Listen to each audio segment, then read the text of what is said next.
Hello, Tungsten Miner here. I am continuing my project to set up a wand recharging station. Let's jump in. Alright, so this room I think is where I'm going to wind up putting everything. This is right across from the room I just made to set up my infernal furnace. And now I'm going to have one right over here for the wand recharging station. The notion is I'll have the station kind of right here in the middle. And I'll have node stabilizers, probably 6, maybe more, set around the edge of the room here. And I will try to find a pretty beefy node of each of the primal types to set around here. On my last video, I had talked about potentially wanting to do the better version of stabilizing a node. And I actually did go out and get a node in a jar, but you'll notice it's normal and pale, and it's actually a little bit smaller than it started as because I figured out that's not actually particularly practical for me at this stage of the game, and I'll show you why. So here's the regular node in a jar recipe. Get some regular glass, put it around the node, drop some slabs on top, you're all good. Nothing too surprising. But if you want to use the advanced node jarring, what I failed to notice the first time around is you need warded glass. That's not so hard. You need not great wood, but silverwood logs. I'm not sure why it says great wood here. It shouldn't, and it doesn't actually work. That's what I did to start with. But in any case, you can set this whole thing up and it still doesn't do anything because next, ward the logs using a warding focus. Okay, warding focus. Well, what's that all about? Warding focus, that's this guy here. I have done the research. And you see that thing right in the middle? Yeah, that's a nether star.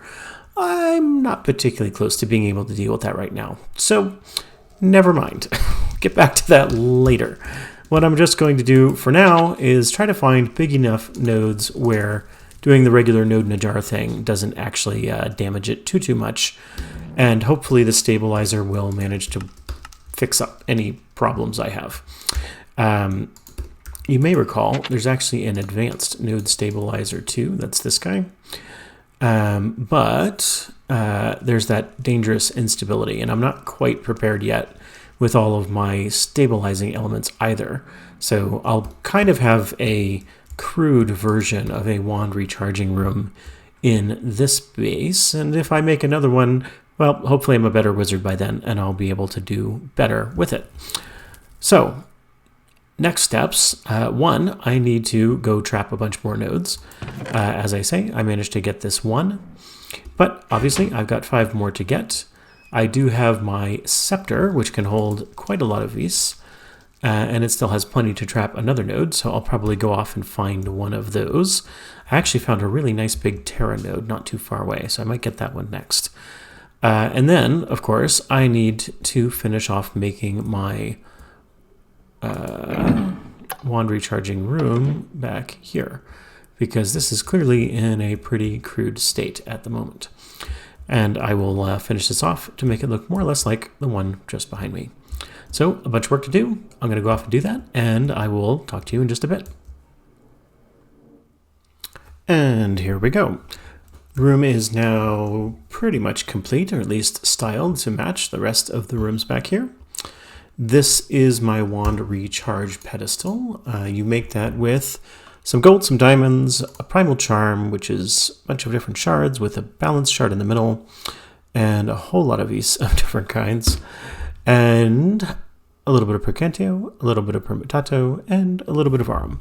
Fortunately for me, I already had pretty much all of these things as crystal forms from past projects, so I could just toss the crystals into my arcane furnace over here, and then have everything come through the pipe system, go over there, and that's it. I had what I needed.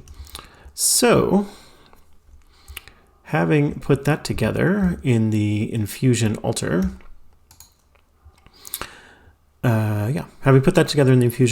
I just plopped it down on the floor. These are node stabilizers. We've talked about those before, so I just made a few more of those. This is the captured node that I grabbed before, and all I really need to do is crack it open. So right click and I've got a node. It appears to have improved from a pale node to a regular node. That's nice. It does not appear to have regained its former strength, which is not so bad. 96 is still plenty strong. So I've got this guy here. It's now down to 27. And what will happen is when I toss it in here, you can see it is automatically pulling from that. Yeah, and it's going to get pretty high up because this is really quite large. So in fact, I think it'll fill itself right up. What will happen now is this will just recharge itself like any other Aura node out in the wild. It just happens to be relocated into a more convenient place for me. And all I need to do now is find a node for here and there and there and there and there. And I will wind up with a series of Aura nodes that make it possible to recharge my wands completely from whatever I happen to need. So I'm going to go find a bunch more nodes, make a bunch more node stabilizers, and set things up, and I'll be back. Back again. Here we are. You can see I've been busy running all over the place, looking for all of my different nodes. So I think I just had this air node, and I went off next and found my Terra node. Just kind of give you an indication of where I found these things. So the Terra node I found about here, just kind of wandering around in the Shire. So that was easy enough. The water node, I'm pretty sure I found down here on the road in Lebanon somewhere, kind of along this little stretch back here. The Ordo node, that one I think was right about here, just inside of Darwinian. And the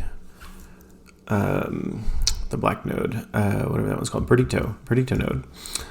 That one I found, where was that one? Oh, I don't remember. Oh, I want to say it was down here in Rohan somewhere. Don't remember exactly. And then finally, the last node I've got right here. Oops. There we go. So this one, this Ignis node, I found way up here in the Misty Mountains, almost exactly at the top of Mount Calebdiel. So one little problem. Normally, Thaumcraft tries to place nodes in reasonably sensible places. So Perdito nodes are found in swamps, and air nodes are found in plains, water nodes are found in, guess where, over water, so rivers, oceans, shores.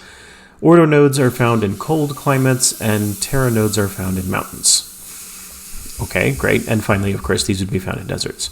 Makes total sense, gives you a sense of where to hunt for things, and walk around and look for the best possible node you can find.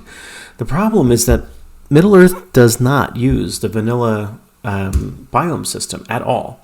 And so standing where I am, I press F3, and I'm in this Middle-earth biome right here, Shire Woodlands. Fair description, there's trees, it's kind of foresty, and it just so happens that it's also a forest biome, which makes total sense. That's what you expect. But that is not universally true. And in fact, if I pull up the Middle-earth map, the reason why I found that Ignis node way up here at Mount Calebdiel is this whole biome of Misty Mountains just so happens to correspond to a desert biome. That's right, a desert biome in the overworld, because the biome systems are completely unrelated to each other. In fact, I remember now, I found that Perdito node, chaos, disorder, destruction, right about here, just a little bit south of Karaskalathon. Which, elves? That's chaos, destruction? No. You'd expect to find Perdito like down here someplace in Mordor, right? Well, sorry, there's just no correspondence. It feels randomish in Middle-earth. It's not exactly random, right? You will find Ignis stuff here. A big chunk of the Shire is plains biome, so you find lots of the air nodes, but it's not predictable in the sense that you can say, oh, I want to find predictable, I'll go to Swanfleet, which is a big swamp, because it doesn't code to a swamp, it codes to a forest. So it's a little tricky to find things going around. But Lorien is where I found this one. I found this one in the Shire. I found this one in not Ithilien, but South Gondor. What was it exactly? Lebanon. I found this one in Dothunion. I found this one also in the Shire, but a different part of the Shire, so a slightly different biome. And I found this one over the Misty Mountains. So there's a hint of at least kind of where to start looking for these things in Middle-earth. But let's finish the set. As with all of these, I put the jar on top of this thing, right-click with my wand, breaks the jar, restores the node, and since I have it on top of a node stabilizer, fortunately this one, as has happened with all of the rest of them, recovered from being a pale node, being slightly damaged by the jarring process, to come back to a full-strength node. So I've got 76, 97, 81, 95, 96, and 73. I wasn't able to find over 90 for quite all of them. Right-click with my wand, and it is going to, one at a time, start drawing the aspects from the different nodes around there, just as though I was holding the wand and right-clicking on the node. So it recovers at the same speed you would expect. It recovers one at a time like you would expect. It basically behaves just like you were using it. But I can just leave it here, and it's going to recover everything it needs to, and it's going to go around the room and recover one after another. And you can see it switching back and forth between the different ones. If any of these nodes goes down to 1, remember this is a nice one, so it won't drain them completely, it'll just kind of hang out in this little wand pedestal, and it will draw more and more Vis as it becomes available. So as the node recharges, it will charge up the wand. This is pretty much the basic setup. If you found nodes that had multiple aspects, they aren't going to have as many, as much strength, as much power in each of those aspects. But you could get away with fewer of these node stabilizers and fewer nodes in your recharging room. This is kind of, I guess, the one step up from the bottom of trying to do this all with 1 or 2 nodes that happen to cover most of the aspects you care about. This one I've gone and found the biggest pure, well, I can't say pure, the biggest single aspect node that I could find. There is such a thing as a pure node. It's something completely different. Talk about that later. But that way I've got a lot of capacity as the nodes charge themselves up. I will wind up with almost 100 Vis for most of these in the node itself, such that when I come and throw a wand down on there, it will pretty much always be able to get charged most of the way done.